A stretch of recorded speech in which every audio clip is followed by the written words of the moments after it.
Hello, I'm Stuart Bowes, and this is the Net Hero podcast. Thank you so much for supporting us over the years. And if you've not come across our channel before, let me tell you what we do. The Net Hero podcast is part of FutureNetZero.com, a platform which believes that better business makes a better planet. We're all about people doing things that enable the planet to become more sustainable. That means reducing emissions, that means creating new things and products that we can all live and survive with, because at the end of the day, we can't hold back our development. We want a better planet, and I believe that business is the way for us to get that, by providing us products and services that have a lower carbon profile. And they're the kind of stories that we will be promoting on this channel. If you've seen and listened to our podcast before, you'll know that we've talked to scientists, academics, business people, but we're happy to talk to anyone who's trying to do their bit to make things different. And now, on to this week's episode. Bankers. Yes, you're right, I said bankers. It's that term, isn't it? It's one that people, like I've just done, tongue in cheek. We all know what we think of bankers, but where would we be without them? We'd be finished. Now, some of you are probably too young to remember the crash. And I'm not talking the 1929 one, I'm talking about the one in 2007 and 8, which was probably when we really saw the effect, the importance of banking. And since then, we've obviously had lots more shocks. We've had the pandemic as well. And I suppose one of the things that people sort of, wherever you sit on this thing, finance, whether we consider the capitalist system wrong, as some people do, and it's not the way to get us to net zero, it certainly is a system we've got. And we've got to make banking work for us, not just as individuals, but also as a society. And banks have an incredibly important job in driving net zero. Now, Future Net Zero's slogan is better business, better planet. And one of the fundamental parts of business is finance. So what does finance and net zero mean? How are we going to make sure that the banks we've got working for us today and in the future will start to back the right projects? How do we make sure that we as businesses can get the right lending? Well, I'm delighted to say to go through some of that today. I'm joined by Heather Buchanan from Bankers for Net Zero. Heather, hello. Hello. I did start tongue-in-cheek with the banker phrase, but when you look and you talk to general members of the public, there is a distrust. There's a distrust of journalists, estate agents, and dare I say, bankers. Where do you think that's come from?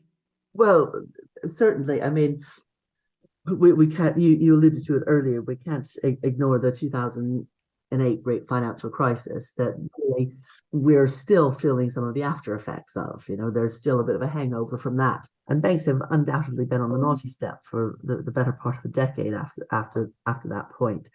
So it's not surprising, as you say, to many of your listeners may not have been kind of old enough to necessarily really have felt the impact at the time, but these things, they do weigh kind of on your kind of cultural consciousness, don't they? And bankers haven't helped themselves in many ways because the culture, and I've got friends who are, and most of them that I've met are actually pretty decent people. The idea that they're all kind of like Gordon geckos and, greed is good. Perhaps it was in the 80s, not so much because there are consequences. But this kind of hangover affects the way businesses see banking and also the way that generally kind of society sees banking. Do you think banks have done enough to try and kind of counteract that? I certainly think they're on the right track right now. Ultimately, what's quite interesting, I mean, these are very, very large institutions that take they're kind of tight, large ships that you need to turn, as it were. I mean, I've found the difference in speaking with executives, the difference from, say, 5 years ago is extraordinary now. And I think a lot of that really has been coalescing around the net zero agenda, around the commitments that were made at Glasgow at COP26. And there's really a sense of purpose and people wanting to make sure that purpose kind of permeates through the organization. Easier said than done, as we know, particularly in these institutions that have built up over so many kind of decades and centuries.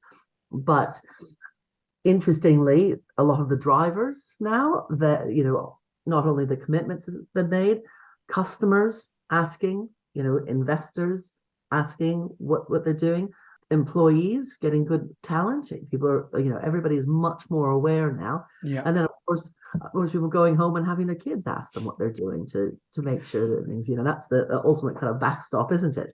It is around the dinner table at night. And so I think there has been an extraordinary shift, but the challenges that come with that mean that it's not just the banks that have to change, it's the kind of regulatory system that sits around The them. whole financial system, yeah. Yeah, the whole financial system has been designed for a different reality, as it were. It's been designed for your basic profits and loss and cash flow forecasts and whatnot. It's not been designed to include what nature and climate law, climate change mean. And that's now starting to get incorporated into financial metrics. So it's really interesting, but it's a spectacular amount of work, kind of repositioning that ship. Tell us a little bit about, for the viewers and listeners, who are bankers for net zero? Is it a group of individuals or is it institutions? How many members? And what is your aim? So we're a member organization. We're not just banks, although we do have some of the largest banks in the UK and worldwide banks such as HSBC and NatWest and Santander. We also have building societies, Ecology Building Society, Triodos Bank, Aldermore Allica. So they're kind of smaller challenger banks that come in. And so we've got the financial institution, but we also have advisors and businesses. So the larger corporate advisors, Sage, obviously do accounting software, and then NGOs, so WWF, E3G, academia. All in, we probably, in our kind of tight ecosystem, have about 45 to 50 kind of core members. And our extended network is quite large because ultimately finance touches everything. Yeah, of course. But what's the aim? Is it just a group who are committed to just funding things that are low carbon, or what is? A name like that, Bankers for Net Zero, it kind of says that's where we want to go. So it's unfortunately it's a bit more complex than that. I thought it might be, as you can imagine. So at COP26, and we have to give fair credit to the UK for COP26. Yeah. Climate champion Nigel Topping and Mark Carney got together, and Nigel started a thing called Race to Zero, which was an organization for really pulling in what's a credible net zero commitment. And then alongside Mark Carney, they started the Glasgow Financial Alliance for Net Zero. And this is basically the entire financial ecosystem and where credible net zero commitments sit. Within that, we convene what the UK country chapter of the Net Zero Banking Alliance, and we look at one of the core commitments. And so banks have committed to decarbonising their financed emissions by 2050, which sounds kind of like a dry and bland thing. But it means that, of course, they're on the hook for understanding and decarbonising every asset that they've financed. So every single mortgage, every business loan, every small business loan, every corporate loan, and the corporate's entire supply chain. And so they need to understand data that they haven't had before. Most businesses, you'll be used to, if you're going to your bank, you give them your profit and loss, the cash flow forecast, balance sheet. Well, carbon's now going on to that at a very basic level. And so this kind of new way of working together is businesses are going to need this just to stand still, never mind to start to decarbonize. So we look at that, and we look at all the policy that sits around that. Everything from retrofit policy, which is one of the bigger challenges, to how we make information gathering from SMEs as painless and simple as possible so that they can actually get on with the day job. I'm sure that I always use the example, if you're a farmer and you supply 4 supermarkets and you've got 2 bank accounts, you're potentially being asked for 6 different sets of information in 6 different formats. Yes. And 6 different calculators that give you 6 different answers. And so to a certain extent, it's a lot of the basics haven't actually been agreed yet. So we're working really hard on that, making sure that the SMEs and the real economy can still speak to the financial economy. And then, this is where things like transition planning comes in. So it's not just about financing green projects, but how do you support businesses that need to decarbonize? And that sometimes requires investment. Otherwise, I always say banks could be net zero tomorrow if they wanted to. They just would need to get rid of all their customers. Well, I mean, yeah, that's quite a big one, isn't it? I mean, this is the thing that let's address a couple of the points that are kind of commonly made, which is, we've had green banks. We had the government launch the green bank, which then got, I think, taken over by Macquarie, if I'm right. There's been funding schemes and there are banks doing these projects out there. But the fundamentals are banks still fund the oil and gas industry. And I'm not someone who says that's evil, because frankly, we still need oil and gas. We're going to need that. They fund the nuclear industry. They fund the renewable industry. So when it comes to kind of how banks start to change, you identify this kind of, you said, a culture change. The CEO is a bit more responsive, but they also got to live in the real world. You can't pull the plug on funding oil and gas tomorrow. Otherwise, the whole of the economy would collapse. So how do you see that balance happening with your members? Because they must be realistic and say, "You look, Heather, we know where we want to be. We're nowhere near that." So this is transition planning, and again, the UK announced a mandatory transition planning for the larger corporates at COP26, and since then we've had the transition plan task force, and that is really what it is. It is a group of experts are getting together on a sector by sector basis, and as well as cross-cutting and Bankers for Net Zero. We've been dealing with the SME element for the transition plan task force and looking at that cross-cut. But it's about saying where we are now, having markers in 2 years, 5 years, 10 years, 20 years, and creating a pathway. And then you get measured against that pathway. Yeah. Because you're absolutely right. Not only it would be completely unrealistic, we have to think of this as what's called the just transition. And just transition can be used for either looking externally, but internally as well. If you've got communities that are built around oil and gas, Of course, yeah. you can't just shut things off. There's a whole other level of what good looks like. So it's not even about funding what that energy transition looks like, but also reskilling, looking at the kind of larger social fabric that sits around that. So there is a lot of work and a lot of thought that's going into this. When it comes to that sort of conundrum, which is we know where we want to go, but we're not there right now. A lot of criticism, as I said, particularly from the left and environmental groups, is, the banks are still profiting from polluters. Okay. Now, that each of them have got their own issues on that, and some have declared publicly they won't do that anymore. But the reality is kind of different. So is there a feeling amongst your members that the pressure that can come from certain environmental issues or people, is kind of pushing things in a beneficial way or in a negative way? Because let's be honest, although there are some crazies, most bankers are fairly conservative in wanting to, how they shift things. So, to suddenly say, right, stop tomorrow and do this, you might have a few people saying, right, okay, well, this is a kind of fringe element of our bank and this is all we're going to do, but the rest of us are doing this.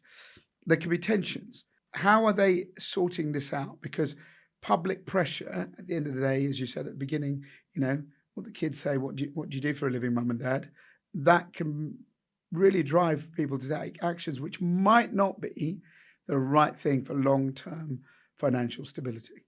This is where it's a bit of an overused term these days, that the radical collaboration pit probably comes in. Can you explain that to me?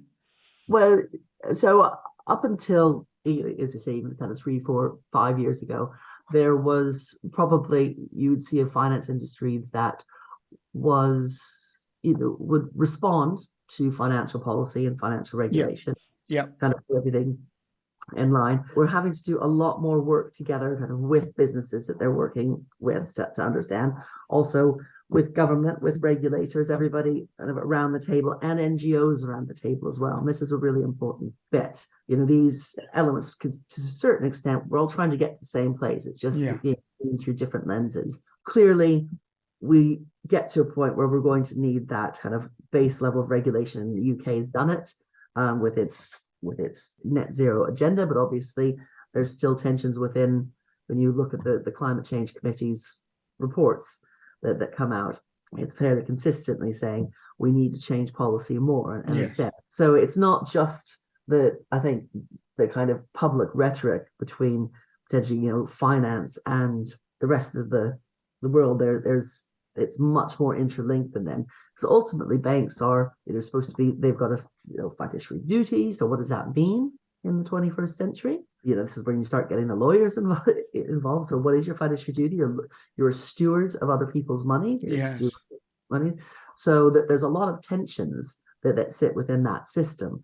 And I think some of it is more clarity around what fiduciary duty does actually mean. There's, interestingly, kind of investors seem to have a slightly different view than fiduciary duty in the board. So I think one of the interesting things, if you look at net zero commitments that have been made, the insurance industry, it's up at kind of 90-something%. And of course, you think about the insurance industry has a very long-term view on things. So the way that they calculate risk is forecast. Then likewise, asset managers just under that, banking sector just under that, and then it goes in. But what's interesting is then you look into the real economy element of it, and it's actually very small bits of the population of those kind of wider economies that have made those commitments. And yes, of course. And those two things, financial economy does not live in isolation of the real economy. So we have to bring those together. Let's talk about, as one of the terms people may have heard, this ESG. So what is ESG and why is it something that all bankers want to get into? So, ESG, it's essentially a risk framework: environmental risks, social risks, governance. So it's making sure that the decisions that you made and that you're making at a board level, that you've got the appropriate governance structures in place. Yep. You're looking at the environmental impact of your decisions and also the social impact. Has that become now a modus operandi for banks, do you think? Or is it still kind of only certain banks going, that's our first decision before we make not just profit and loss? I think it has become fairly kind of embedded, certainly within the UK and in Europe. It's highly politicized. It is, yeah. In the US and other places. Having said that, it's one of those things where we're kind of flying the plane as we build it, in that what the metrics are, even the most, how they're measured, everything is still being determined. Even on the environmental side, the most basic element that you would think, which is electricity data, basic carbon data. It is. One of the projects we're working on, Project Perseus, is about kind of using the principles of open banking, so you can, with a click of a button, understand what your kind of carbon data is on a half-hourly basis, including what sits behind the grid. That took, we're not even the pilot stage. Yeah. So just getting that in a way that's kind of auditable and assurable data doesn't exist, and that seems. Everybody's like, well, we've got a smart meter. Certainly, it's actually much more complicated than that. And we're having to shift bits of regulation to make sure that data can flow. So then, the S element, we're not even getting into the S. Yeah, exactly. What is social? How you're Exactly. benefiting some people and not other, and, prejudicing others. It's very difficult, isn't it? It's extraordinarily difficult. There's obviously some basics, slavery in the supply chain, that kind of stuff that everybody's on there, but it's still very nascent. And I think so I'll give you my fun fact, and apologies. Do. It's heard me here. So 1494 was the first book on modern accounting. Right.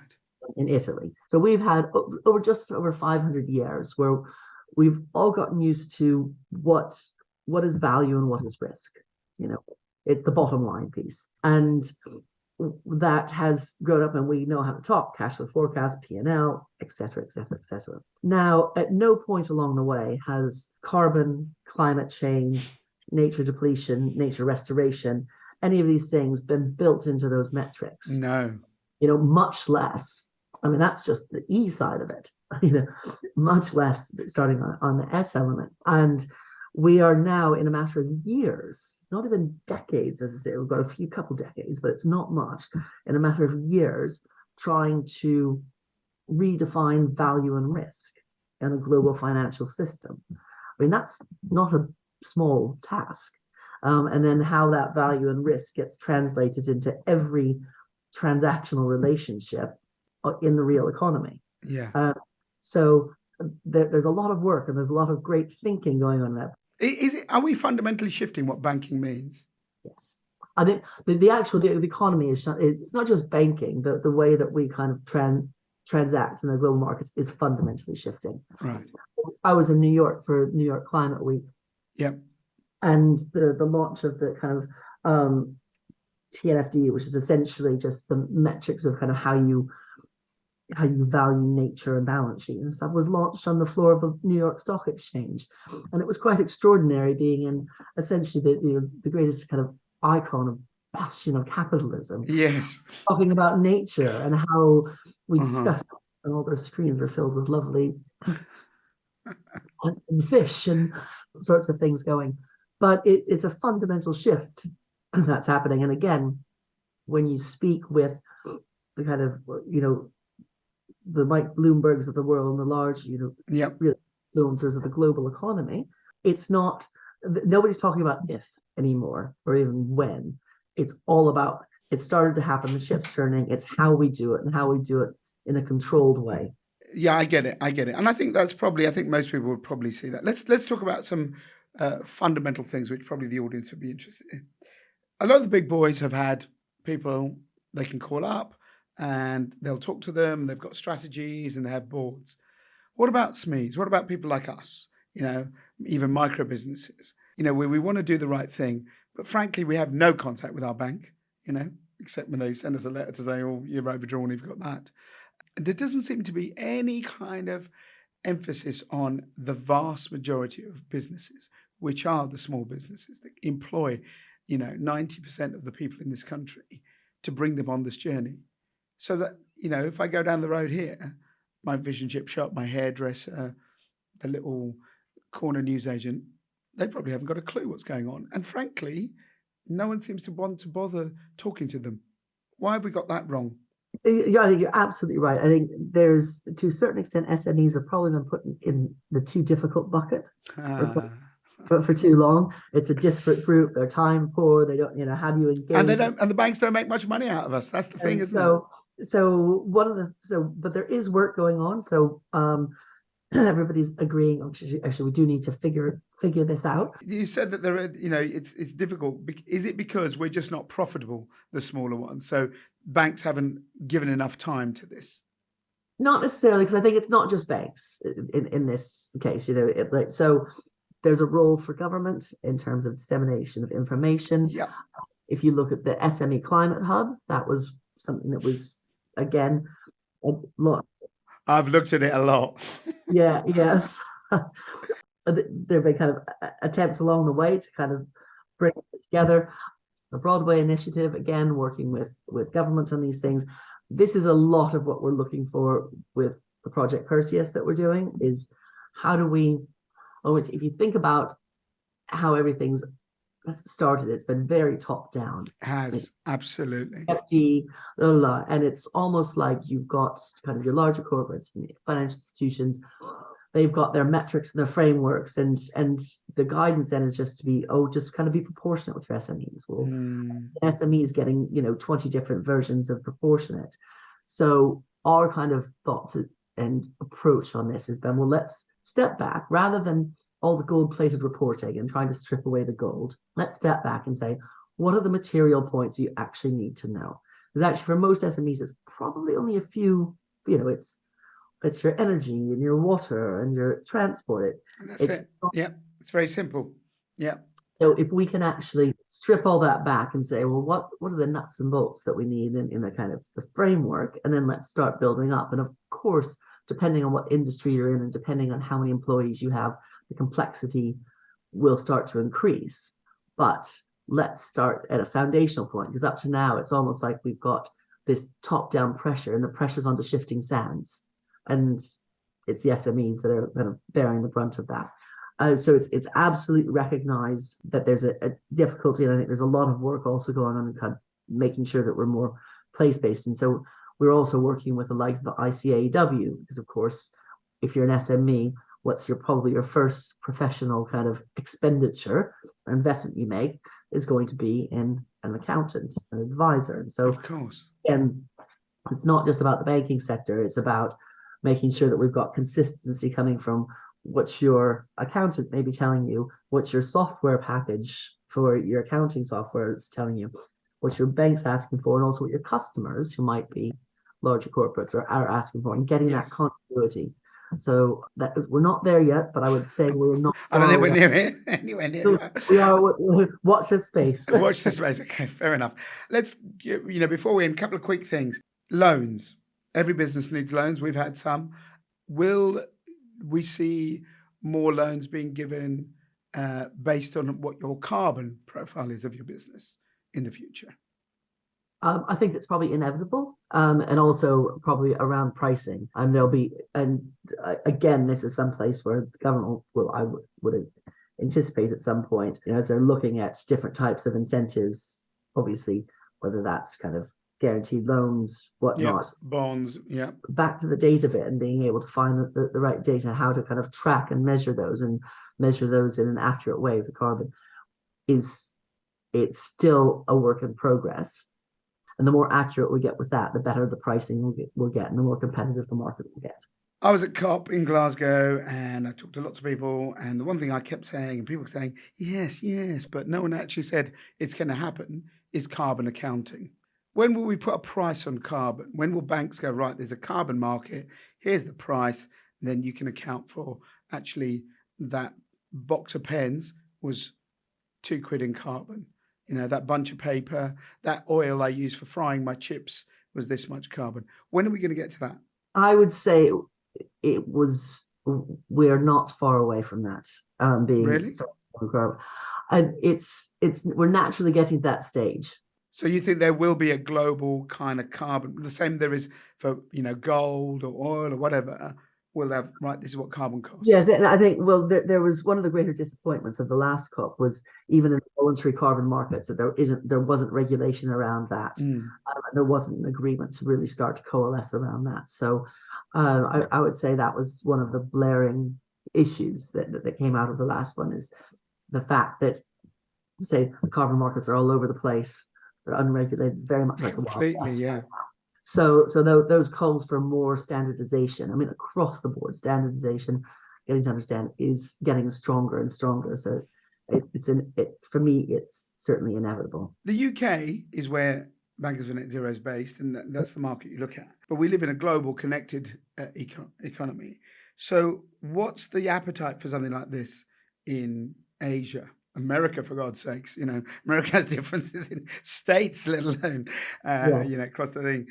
Australasia, Sub-Saharan Africa, Southern Africa, the Middle East. You kind of need the funding everywhere to do this. Otherwise, again, it's like the adage of, well, we're trying to cut some emissions here, but no one else gives a damn.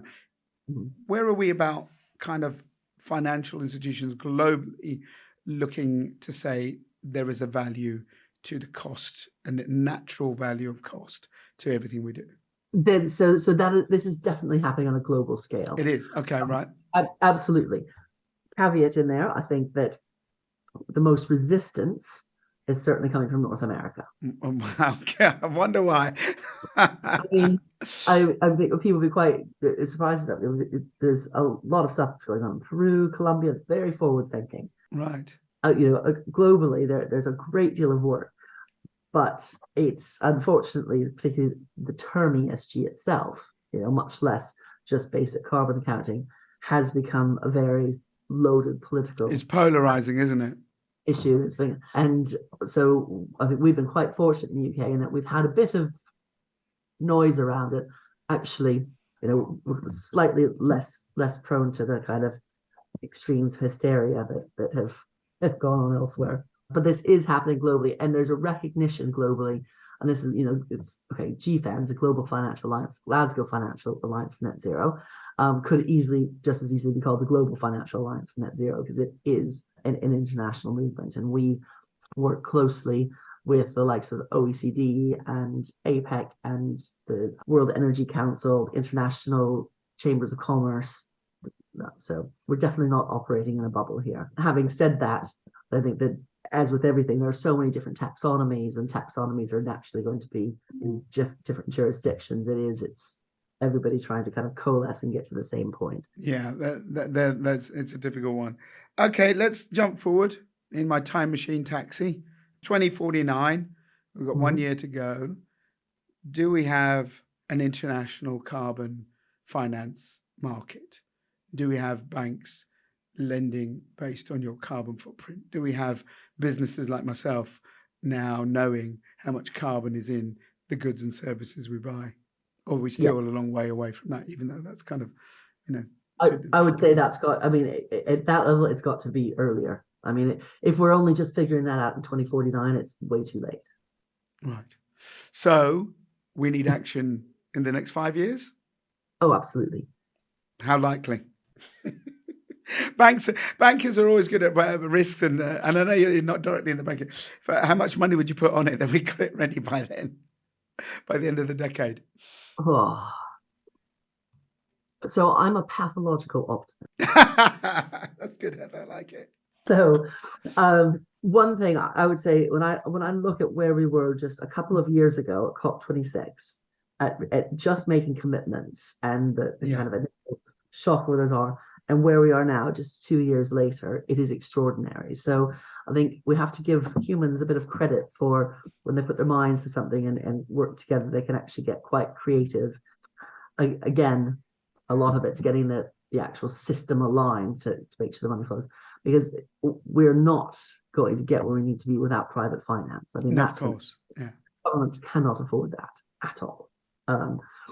There's, I think in terms of global kind of decarbonization, to get to where we need to be by 2050, we need about $275 trillion to flow, and that's not a small sum of cash. Not even Elon's got that in his back pocket. So yeah, exactly. Absolutely. Not even Elon. And certainly the governments don't. So how we kind of do what's called blended finance, making sure that you've got this sharing of risk between finance, insurance, governments, and the business. Yeah, absolutely. Private equity, all those come together, the way that we're going to accelerate and do the big projects that need to get done.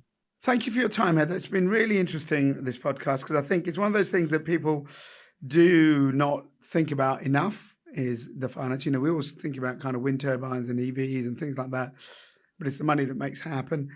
I hope your optimistic view is correct.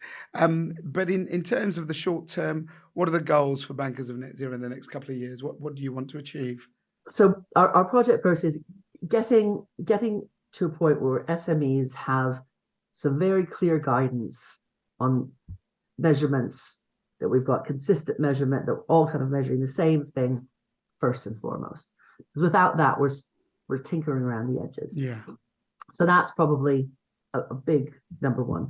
And then a very kind of close second on that, but just as important, is looking at things like EPC ratings. And again, so it's back to measurement. It's how we measure energy efficiency of buildings and homes and whatnot, because that's what assets are financed on. And again, they're still quite blunt objects, and we need to get much more sophisticated. Because then once we have that, most SMEs, their premises will be their biggest thing. So how do you break it down and be able to make a plan that means that you can start chipping away at things, rather than right now it all just seems a bit too much and a bit too confusing. So really kind of getting back to the basics so we can start to build from the ground up. Well, I hope your plans come to fruition, because I think, well, it is, without the finance, nothing's going to happen. Heather Buchanan from Bankers for Net Zero, thank you for joining us on the Net Hero podcast. What's your thoughts on this? Are you in the banking industry? What do you see happening in your workplace? Drop us a line. You can get in touch on social media or email nethero@futurenetzero.com. Stay tuned for the next episode coming up in a week's time. You've been listening to the Net Hero podcast with Sumit Bose from Future Net Zero. Visit our platform for all things net zero. And if you or your business is doing great things on the path to net zero and want to be featured on the podcast, email nethero@futurenetzero.com. Follow us on social media. futurenetzero.com. Better business, better planet.